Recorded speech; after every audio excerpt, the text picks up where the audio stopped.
4 that is drainage system. तो drainage system देखते हैं क्या होता है। ड्रेनेज सिस्टम जो है, जो भी हमने अभी इससे पहले हमने पाइपलाइन पढ़ी कि हमने जो है सॉयल है एक्सकेवेट किया, उसको हमने सेंटर लाइन के अकॉर्डिंग हमने पाइप का लेआउट किया। तो उसके बाद हमारे पास नेक्स्ट स्टेप आता है कि हम पानी को कंज्यूम करते हैं घरों के अंदर। ठीक है, तो पानी को जो हमने कंज्यूम किया उसके बाद उस पानी का ड्रेन आउट होगा, मतलब कि उस पानी को यूज़ करने के बाद जो वो पानी डिस्चार्ज होगा, उसके लिए जो हम सिस्टम यूज़ करते हैं that is called the drainage system. तो drainage system is designed to carry waste water from a building to the main sewage network. तो ड्रेनेज सिस्टम किस लिए यूज़ करते हैं? वेस्ट वाटर को किसी भी बिल्डिंग से किसी भी मेन सीवेज नेटवर्क में कनेक्ट करने के लिए। मतलब बिल्डिंग से जो वेस्ट आ रहा है उसको हम कोई भी जो मेन सीवेज नेटवर्क है, जो कि मेन पाइपलाइन है जो सीवेज लेके जा रही है, वहाँ पे जो सिस्टम कनेक्ट होगा उसे हम कहते हैं drainage system. The plumbing of drainage work in a building is generally divided into following principal systems. तो हमारे पास जो बेसिकली सिस्टम्स हैं प्लम्बिंग के, जो हम ड्रेनेज के लिए यूज़ करते हैं वो है one pipe system, two pipe system, single track और partially ventilated single stack system. 4 तरह के हमारे पास सिस्टम्स हैं जो कि हम प्लम्बिंग में यूज़ करते हैं। सबसे पहले देखते हैं वन पाइप सिस्टम क्या होता है। The collection of waste from wash basin, bath sink, water closet and urinal into the main pipe for disposal of drainage system. इसमें क्या हो रहा है, वन पाइप का मतलब है कि सिर्फ एक पाइप यूज़ हो रही है, सिंगल पाइप। उसी पाइप में आपका वॉश बेसिन का पानी जा रहा है, उसी में आपका सिंक का पानी जा रहा है, उसी में वाटर क्लोजेट, उसी में आपका यूरिनल जा रहा है। जितने भी आपके वेस्ट हैं घर के, किचन का वेस्ट हो गया, बाथरूम का वेस्ट हो गया, वॉश बेसिन का हो गया, वो सारा एक पाइपलाइन के थ्रू आपका जो है वो डिस्चार्ज हो रहा है।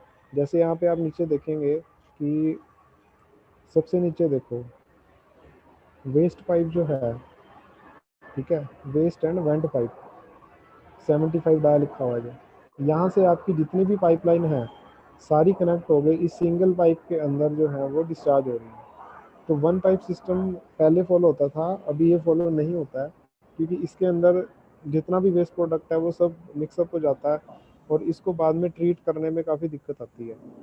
ठीक है, तो बाथ सिंक हो गया, वाटर क्लोजेट हो गया, वॉश बेसिन हो गया, यूरिनल हो गया, जितने भी आपके जो सोर्सेज हैं जहाँ पे आपका वेस्ट वाटर जो है ड्रेन आउट होना है, वो सारा सिंगल पाइप के अंदर आपका आ रहा है।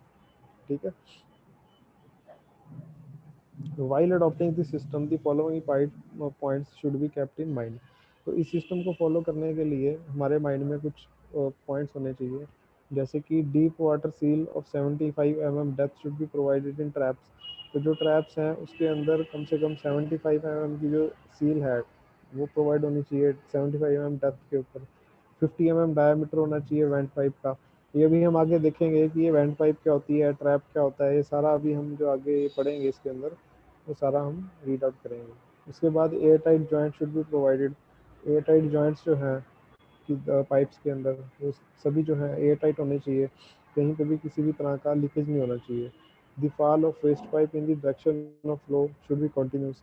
तो जो फ्लो है वेस्ट पाइप के अंदर, जहाँ पे भी जितना भी वेस्ट है वो फ्लो कर रहा है वो कंटिन्यूस होना चाहिए और ग्रेजुअल होना चाहिए, और उसकी एक प्रॉपर स्लोप भी होनी चाहिए।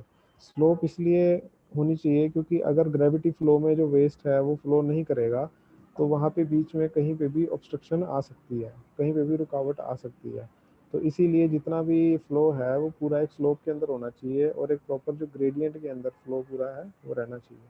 One pipe system is more economical and used where all type of waste and taken together in the sewer common sewer line to the place of treatment और डिस्पोजल। तो वन पाइप सिस्टम वहाँ पे follow होता है जहाँ पे कि जितना भी आपका वेस्ट है वो पूरा सिंगल पाइप के अंदर फ्लो करे, सिंगल पाइपलाइन के अंदर वो फ्लो करे, और पूरा जो है एक ही पाइपलाइन के अंदर फ्लो करके वो जो मेन आपकी सीवर लाइन है उसमें वो डिस्पोजल हो जाए। ठीक है, और उसके बाद जो है उसका ट्रीटमेंट या डिस्पोजल किया जाए। लेकिन ये सिस्टम इतना इफेक्टिव नहीं है क्योंकि इसके अंदर हर टाइप का आपका जो वेस्ट है, सीवेज है, सीवरेज है, यूरिनल्स हैं, वो सब एक जगह मिक्सअप हो रहा है, तो उसकी वजह से उसका जो ट्रीटमेंट है वो करना थोड़ा सा मुश्किल हो जाता है। ठीक है, तो आज के लेक्चर में इतना ही देखेंगे। नेक्स्ट लेक्चर में फिर टू पाइप सिस्टम के बारे में स्टडी करेंगे कि टू पाइप सिस्टम क्या होता है। ठीक है, अभी यहाँ